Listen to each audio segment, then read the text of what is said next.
Olá, seja muito bem-vindo à Escola Biblicast. Quem vos fala é o professor Roberto Penha. Espero que você aproveite o trecho exposto neste vídeo. Se você quiser ter acesso ao conteúdo completo desta aula, o link vai constar na descrição do vídeo. Aproveite o conteúdo. E aqui a gente vai falar um pouquinho sobre pessoas que contribuíram para esse pensamento ateísta, que são os 4 cavaleiros do ateísmo. Quem são esses camaradas? Quem foram essas pessoas que, de alguma forma, contribuíram para uma discussão mais aprofundada e suscitou mais seguidores do ateísmo? De forma muito proposital, em outros momentos de uma forma um pouco mais involuntária, mas esses homens, eles contribuíram. E o interessante notar sobre essas 4 pessoas é que a conjectura parte sempre de uma ideia do materialismo, ou seja,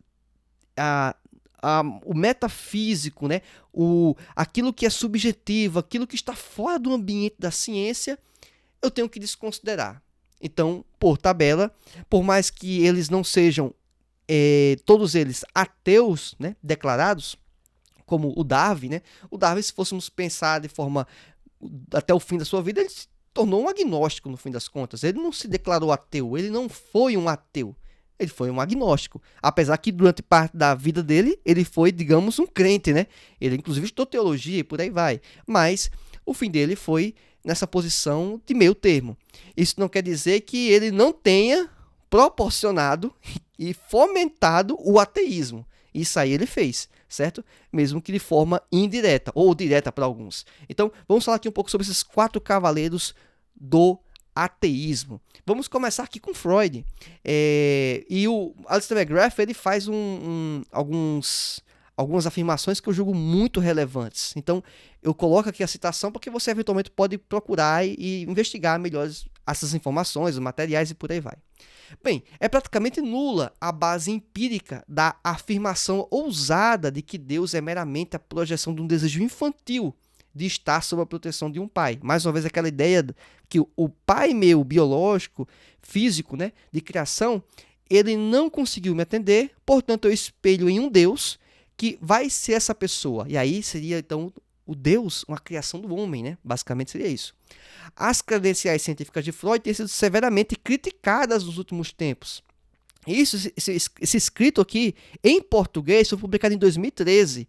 Já estamos em 2022. Então, esse material foi publicado primeiro em inglês, e aí depois de alguns anos é que saiu em português. Então, assim, já faz aí pelo menos uma década que já existe esse debate, né, essas afirmações aí, digamos, questionando um pouco as contribuições de Freud. Então, só para você ter uma noção, é importante falar isso.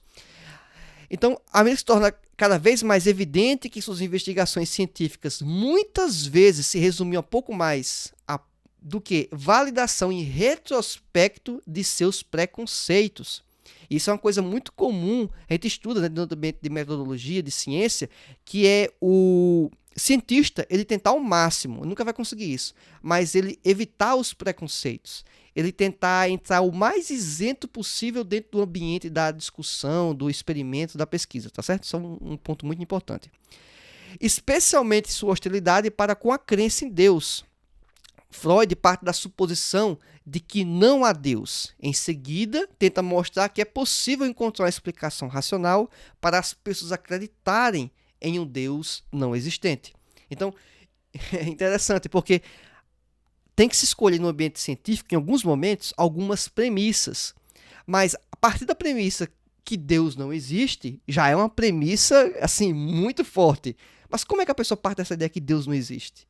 Com base em quê? Então, a premissa já está furada. Então, se a premissa tem um problema de base, a construção teórica, as afirmações, os estudos que são feitos posteriores, a chance de estarem completamente errados é enorme.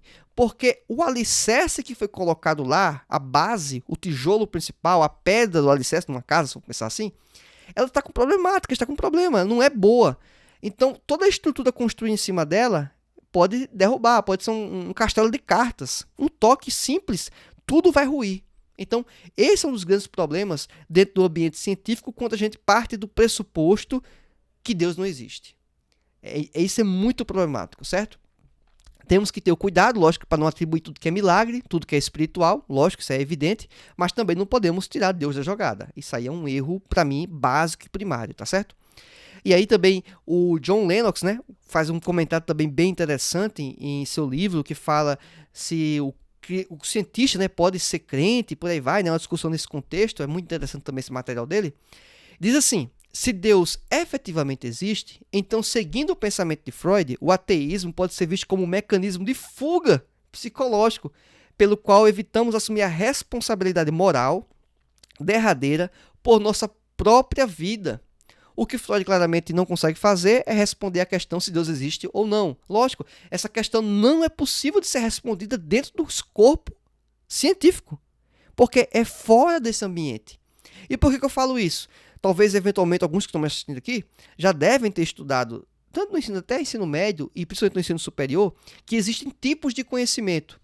Geralmente se falam 4 tipos, talvez até 5, mas seria o quê? O conhecimento científico, o conhecimento religioso ou teológico, o conhecimento filosófico e o conhecimento de senso comum. Então, existem tipos de conhecimento, cada um dentro do seu quadrado, vamos dizer assim. Cada um é relevante e importante e produz conhecimento dentro da sua respectiva área. Então, quem vai falar melhor sobre filosofia? É o conhecimento religioso, teológico, ou o conhecimento científico, ou o próprio conhecimento filosófico? Lógico, o conhecimento filosófico. Quem vai falar melhor sobre ciência? É a religião ou a ciência? É a ciência. Quem vai falar melhor sobre Deus, sobre anjos, sobre demônios, sobre o espiritual? É a ciência ou é o conhecimento religioso? Óbvio, é o conhecimento religioso. Então, por que estamos colocando a métrica da ciência para validar ou não o conhecimento religioso? Então, dentro do ambiente da própria, vamos dizer, metodologia de um estudo, de refletir, já parte de uma premissa errada. É a ciência querendo classificar aquilo que não compete a ela. A ciência vai verificar o que é visto, o que é observado, o que é sentido, mas não o metafísico, não o sobrenatural. Até a filosofia, de alguma forma, pode constituir raciocínio, teses, teorias, ainda faz sentido, mas esperar que a ciência vá dizer isso, aí já é um tremendo exagero. Bem, o Lennox também coloca uma questão bem interessante, porque Freud também menciona, né, que a religião também é o ópio do povo, uma frase que é também atribuída a Karl Marx, né? E o John Lennox coloca a seguinte afirmação dentro desse contexto, em algumas críticas que ele faz ao pensamento de Freud e por aí vai. O verdadeiro ópio do povo é a crença do nada depois da morte, o enorme consolo de pensar que por nossas traições, ganância, covardia, assassinatos, nós não seremos julgados. Será que a escolha de não crer em Deus não é exatamente o sentimento de fuga? Um sentimento de pensar, eu estou fugindo de quem tenho que prestar contas, como se isso fosse possível? Então, da mesma forma que pode ser atribuída a um cristão a criação de um Deus, né, no seu imaginário, para ter a quem se apegar, a pensar no futuro melhor, por que não pode também se pensar exatamente o contrário? O ateu nega a Deus porque ele tem medo desse futuro. Ele não quer ser julgado no futuro. Ele quer viver o seu presente muito bem e não se preocupar com o que vai acontecer amanhã, o que vai acontecer na vida após a morte. Então, esse é um ambiente muito interessante de discussão. Dentro da própria construção racional de discussão, né, de crítica ao cristianismo, às religiões, podemos fazer a mesma coisa para o lado inverso, contra o materialismo e os ateus. E quando eu falo materialismo e os ateus, na verdade, não são os ateus das pessoas, mas sim o pensamento ateu. É bom deixar isso bem claro. Bem, o próximo cavaleiro aqui do ateísmo que quero mencionar é o Karl Marx. E esse aí, talvez muitos conheçam ele em virtude do comunismo, né, dessas ideias, que ele foi um dos principais expoentes, se não o principal expoente da questão que envolve um sistema de governo chamado comunismo. Não vou aqui entrar em detalhes, vai ser superficial, lógico, algumas menções. Eu vou pegar no pé naquilo que eu entendo que é absolutamente errado, lógico, né? Esse é o objetivo aqui neste momento. Mas qualquer questão que você acha que faça sentido, estou aberto, né? Obviamente, a interações, comentários e por aí vai. Fique à vontade quanto a isso. Bem, algumas questões frases que são atribuídas a Karl Marx, certo? Frases atribuídas ao Karl Marx. Até agora os filósofos ficam preocupados na interpretação do mundo de várias maneiras. O que importa é transformá-lo. Só que, qual é esse tipo de transformação que o Karl Marx espera? É uma redenção? E quando vamos observar os escritos, o pensamento de Karl Marx, ele cria uma expectativa muito elevada sobre as pessoas. Porque exatamente a ideia que Deus não está no controle, que Deus não intervém, que Deus não é soberano. Então, ele entende que as pessoas movem, as pessoas podem criar um ambiente muito positivo, muito melhor. Ele também fala que a religião é o ópio do povo, né? Que a religião, de certa forma, aprisiona as pessoas, prejudica elas. Então, essa também é uma outra crítica que ele faz às religiões. Mas será que não seria exatamente o inverso? A religião faz com que as pessoas tenham um sentimento e uma ideia de um ideal maior. Se formos observar uma outra literatura muito importante do Max Weber, a Ética Protestante e o Espírito do Capitalismo, se formos observar, é uma questão que ele coloca lá, é muito interessante, é em virtude do apego das pessoas em fazer o melhor. E não apenas porque vai servir outra pessoa, que é algo muito positivo, que vai ganhar dinheiro com isso, que é algo muito positivo, mas porque também está glorificando a Deus com aquela conduta. Então, a religião, de alguma forma, permite e avança na produtividade das pessoas. As pessoas passam a ganhar mais dinheiro, elas possam ser mais produtivas. E até tem alguns livros aqui na minha mesa, né, que alguns utilizei durante a nossa exposição e estudo. Esse aqui é um deles. A desgraça do... Opa, deixa eu mostrar aqui, cadê? A desgraça do ateísmo na economia. E é um livro muito interessante. Vai falar do quê? Do comunismo, lógico, né? Não quer dizer que o capitalismo seja mil maravilhas, né? Que alguém vai dizer, então o capitalismo é muito bom. Não quer dizer que o capitalismo é muito bom. Só quer dizer que o comunismo é muito ruim. Isso eu quero deixar claro, certo? A história de todas as sociedades, até hoje existentes, é a história de luta de classes. Então ele cria também, né, uma premissa que há esse embate, esse desafio. O que eu, obviamente, discordo, tá certo? Que existe luta de classe, que existe uma certa classificação ou estratificação e que cada um tenta maximizar a sua própria utilidade, isso aí é evidente, lógico. Basta você pensar, você que é trabalhador, chefe, o chefe tem uma visão distinta do que você deve fazer, executar, e você como trabalhador talvez tenha uma outra, um pouco diferente. Talvez minimizar o seu esforço físico, por exemplo, para preservar sua saúde, o que for. E talvez o seu chefe ou superior, ele quer que você dê o sangue, o suor pela empresa. Então, isso não seria, de certa forma, uma espécie de conflito? Interesses um pouco distintos? Sim. Então, eu não vejo que não exista algum tipo de atrito. Isso existe, mas pensar que envolve esse contexto como um todo e que se gira, né, o mundo gira em torno disso, aí já acho um tremendo exagero. E quais são alguns problemas desse pensamento de Marx, né?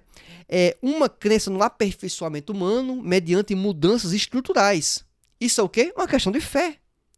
Sistemas que excluem Deus da equação são um fracasso em seu nascedouro. Isso aqui não é nenhuma frase específica dos livros que eu utilizei, mas construí esse pensamento ao longo do tempo, né, e percebo exatamente isso. A expectativa elevada que as pessoas, os trabalhadores, conseguiriam criar um status muito positivo na sociedade, uma situação de bem-estar social muito positivo, o que é um tremendo engano, lógico.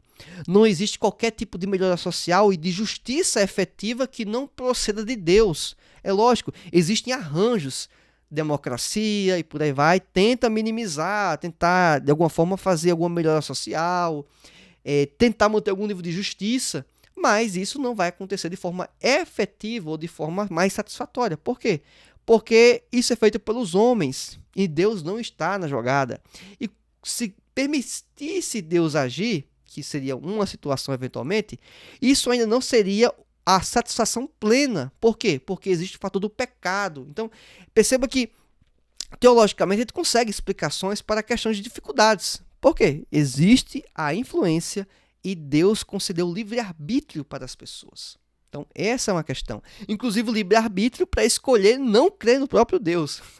Olha o que Deus fez, né? Para ver como ele fez algo assim sensacional. A criação, a ideia do livre-arbítrio. A pessoa pode escolher. Então, isso é muito bom. Bem, o outro cavaleiro do ateísmo, o Charles Darwin, o terceiro cavaleiro. Como eu já falei anteriormente, o Charles Darwin ele teve uma formação inicialmente até cristã, vamos dizer assim. Posteriormente, ele abandonou, não estava satisfeito e passou a estudar especificamente questões envolvendo o que resultou, inclusive, em seu livro, né? Fez viagens, por aí foi. Bem, o que a questão de Darwin levanta, né, dificuldades para a teologia cristã tradicional? Diz respeito ao quê? Ao status da humanidade. Para a maioria dos cristãos, a humanidade foi o ápice da criação de Deus, distinguida do restante da ordem criada, por ter sido criada à imagem de Deus. Então, nessa leitura tradicional das coisas, a humanidade se encontrava dentro da ordem criada como um todo, mas permanecia acima dela, devido ao seu relacionamento único com Deus, lógico, aquele Deus pessoal que já mencionamos anteriormente. Entretanto, a origem das espécies de Darwin apresenta um desafio implícito a essa visão, que é o quê? A descendência do homem tornou explícito. A humanidade teria emergido de dentro da ordem natural ao longo de um vasto período de tempo. Ou seja, ao retirar Deus da jogada, esse Deus de relacionamento passa a ser um problema do ambiente teológico.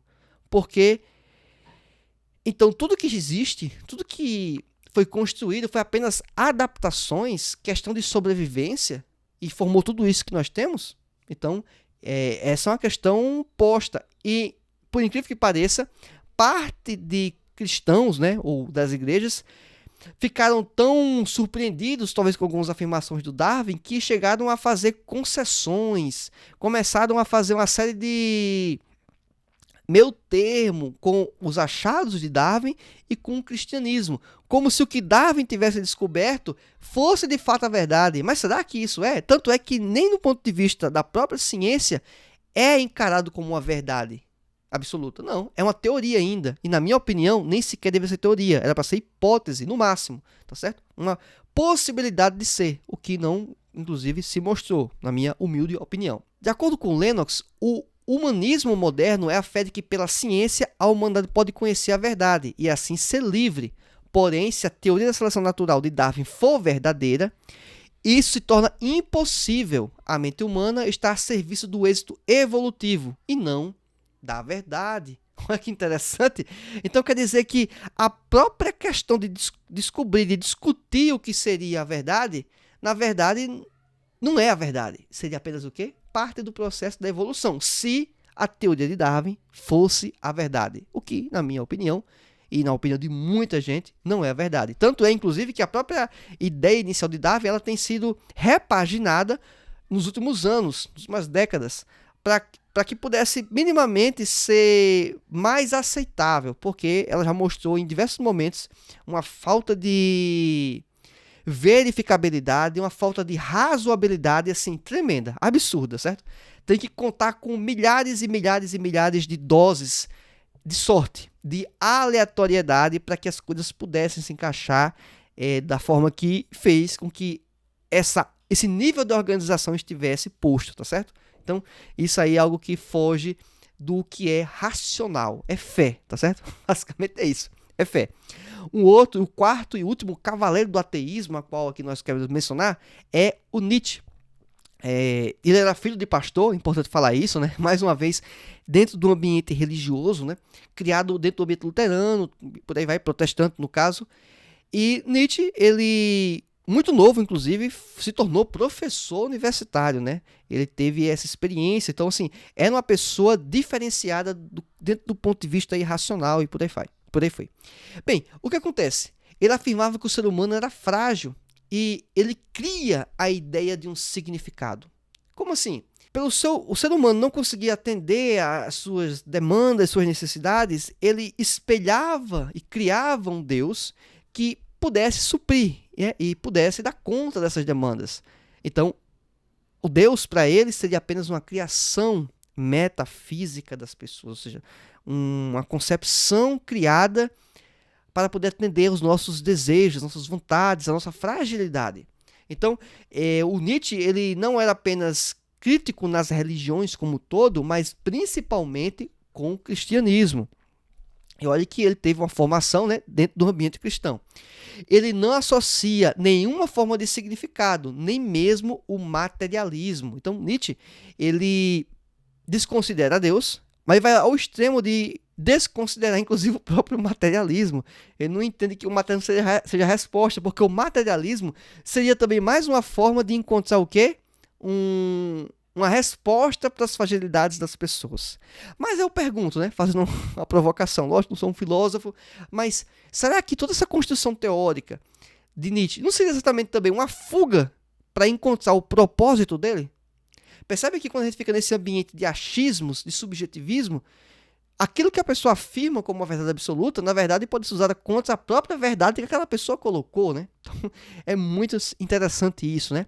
E o Nietzsche apresenta basicamente em toda, assim, boa parte da sua estrutura, né, filosófica, uma filosofia que seja a filosofia da tragédia. Imagino que esse conteúdo foi bastante útil para você. Então, além do like, se inscreva no canal e marque a opção todas as notificações. Assim você vai ser comunicado toda vez que eu postar materiais semelhantes a este que vão agregar em muito para o seu conhecimento.